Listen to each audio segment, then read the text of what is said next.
November 22, 2015, Kuala Lumpur, Malaysia.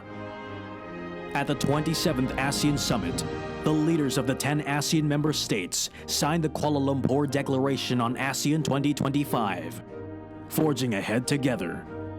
A forward-looking roadmap that sets out the future direction for a politically cohesive, economically integrated, and socially responsible ASEAN community, and guides the path for ASEAN's further integration from 2015 to 2025. The ASEAN 2025, Forging Ahead Together, contains the 3 blueprints for achieving the ASEAN Community Vision 2025.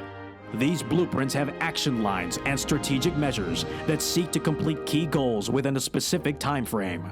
Through the ASEAN 2025 Declaration, the ASEAN reaffirms its commitment towards the continuation of ASEAN community building, grounding on the experiences and expertise obtained in the past years to forge ahead together towards the next phase of ASEAN's evolvement. Celebrate ASEAN, 50 years of building. One vision, one identity, one community.